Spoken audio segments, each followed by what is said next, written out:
In the village of Lumata, where red earth clung to bare feet, and the baobab trees stood like silent guardians of old secrets, a child was born with a glowing moon on his chest, and before sunrise, the elders declared him a curse. They said, "No good thing arrives shining in the night." They said the spirits had marked him for trouble, but they were wrong, because years later, when darkness swallowed the land, when wells dried, when crops withered, when even the moon refused to rise, the same child they rejected became their only hope. Why did the moon appear on his chest? Why did the elders fear a newborn more than famine? And how did the boy they tried to forget become the one who saved Lumata? This is the story of Kito, the hero they tried to erase, but destiny refused to hide. In this African folktale, you will discover how fear can blind an entire community and how destiny often wears the face of rejection. By the end of this story, you will understand why the very thing that sets you apart may be the greatest power you carry. Because in African oral tradition, nothing is ever just what it seems. The moon is not only light in the sky, it is identity. Drought is not only the absence of rain, it is the testing of faith. And shadow is not only darkness, it is fear given shape. These stories were told under moonlight, beside steady drums and crackling firewood, carried on the voices of elders who understood that wisdom must travel through generations. This is not just a tale of a boy and a village. It is a mirror, and somewhere within it, you may find yourself. In many African communities, unusual signs at birth were never taken lightly. A birthmark, a strange cry, a sudden storm at the hour of delivery. These were believed to be messages from the spirit world, signs that a child carried something beyond flesh and bone, something greater or something dangerous. The elders were the keepers of such meanings. They read the sky like scripture. They listened to the wind as if it whispered secrets. And when a child arrived, marked by the heavens, they believed it was their duty to interpret what the spirits had written. But sometimes, fear speaks louder than wisdom. Sometimes tradition trembles in the presence of something it cannot explain. And instead of seeking understanding, people choose protection. Instead of asking questions, they pass judgment. And that was the mistake Lumata made the night Kito was born. For under the wide silver eye of the full moon, as the drums of celebration slowly fell silent, a story began that the village would one day wish it had understood sooner. The first mistake Lumata made was choosing fear over understanding. Kito was born on a night when the moon was round and heavy in the sky, pouring silver light across the red earth. The air was still. Even the insects seemed to pause. And when his first cry rose into the night, it was strong, steady, alive. But then they saw it. On the center of his small chest lay a crescent mark, glowing softly, as though the moon itself had pressed its signature into his skin. The talking drums that had been celebrating his birth slowly fell silent. The women stopped singing. The elders leaned closer, their shadows long against the firelight, whispering of omens and forgotten prophecies. Some said it was a blessing. Others said it was a warning. Before dawn could break, judgment had already been made. His mother carried him beneath the great baobab tree at the heart of Lumata, holding him tightly as if her embrace alone could shield him from their words. The moon brings change, the elders warned, and change brings trouble.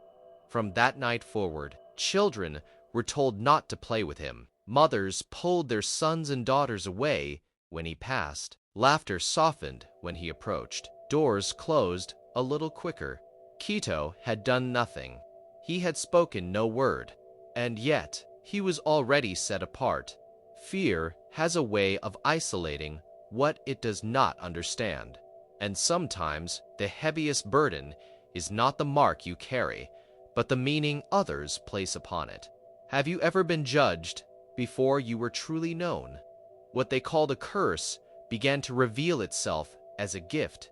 As Kito grew, so did the quiet mystery of the mark upon his chest. By day, it rested like a faint crescent against his skin, but at night, when the village fires burned low and the sky stretched wide and dark, it began to glow, not fiercely, not violently, but steadily. Soft silver light spilled from his chest like moonlight touching water, and strange things followed.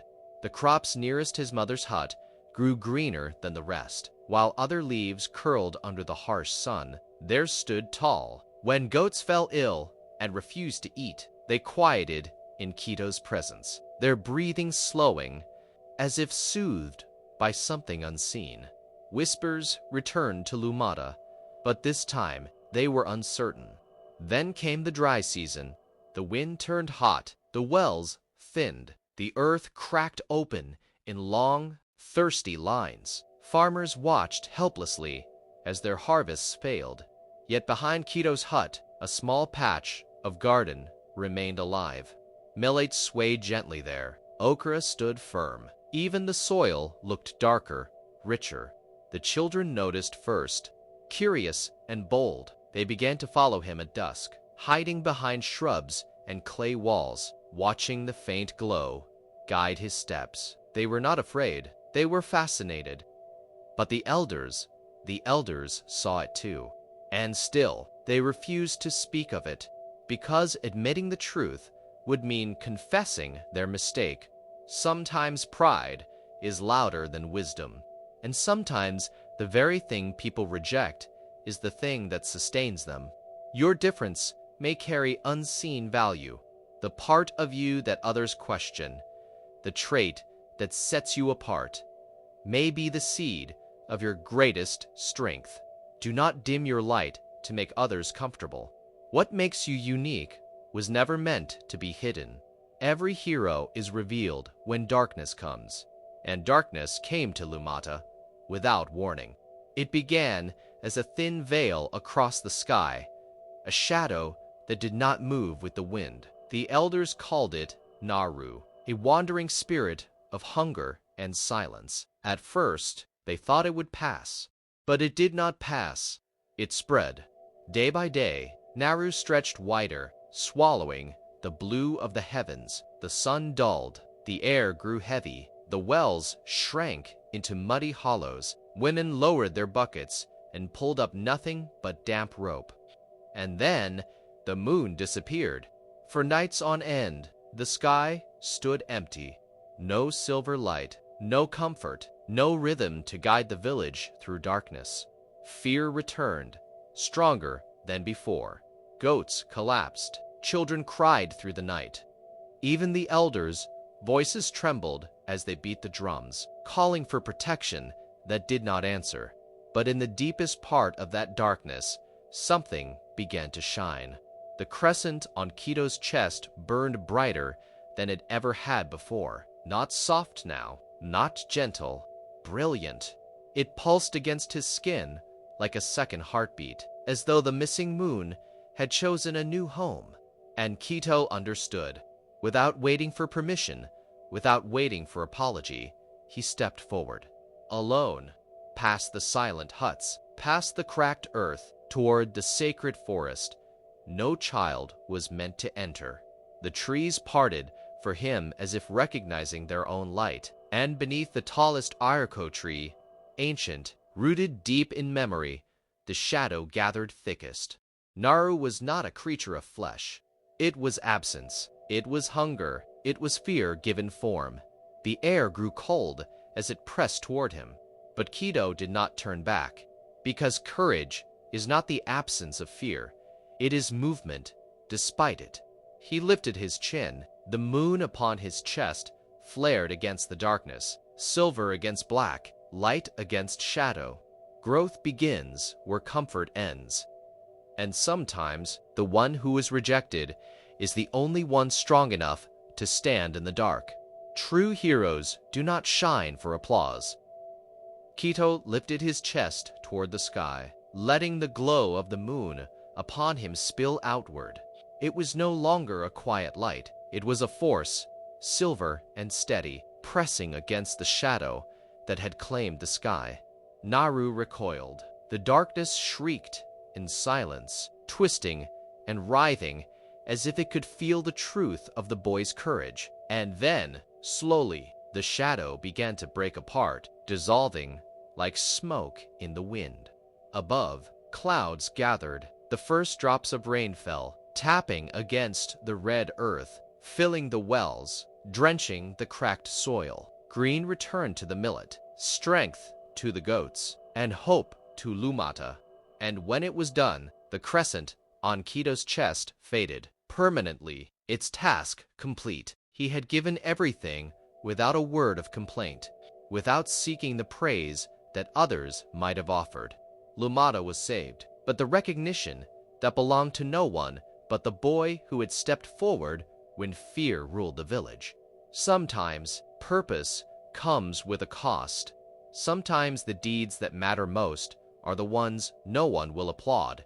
Impact matters more than praise, and the light you carry is never wasted, even if the world forgets to notice. Most people hear folktales like this and think they are only myths, stories meant to entertain children or fill long nights by the fire. But to see only the surface is to miss the lesson hidden beneath the words. The first mistake is ignoring symbolism. Every mark, every shadow, every shimmer of moonlight carries meaning if you are willing to see it.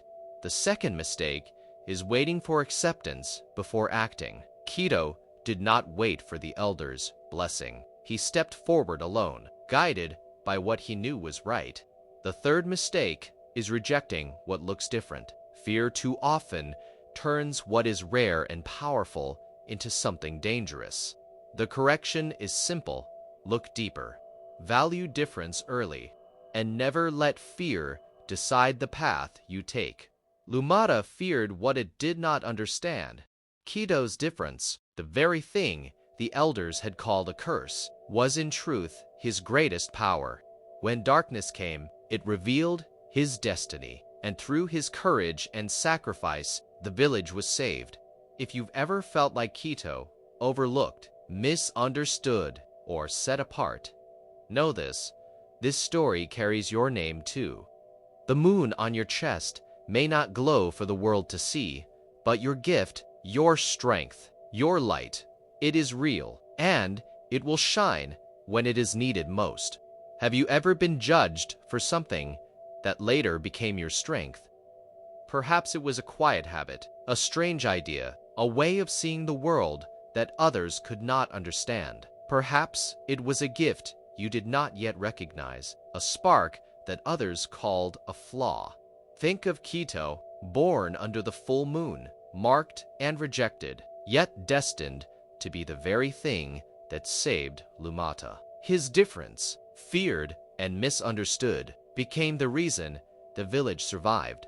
Now, I want you to ask yourself, what is your moon mark? What is the part of you that others have questioned, doubted, or even scorned, but which carries within it a power the world cannot yet see? Tell me in the comments. Share it. Let others know the light you carry. Let this story remind you and everyone listening that no gift is wasted, no mark meaningless, no difference without purpose. And if you want more African folktales filled with hidden wisdom, the next story awaits. It is the tale of a woman who spoke to the wind, whose voice carried secrets of courage, patience, and destiny across the plains. Unseen, yet unstoppable. Remember this: sometimes the village that doubts you today will survive because of you tomorrow. Even when the world cannot see your light, even when your gift is unrecognized, keep moving forward. Keep shining, because the moon always rises again, and so will you.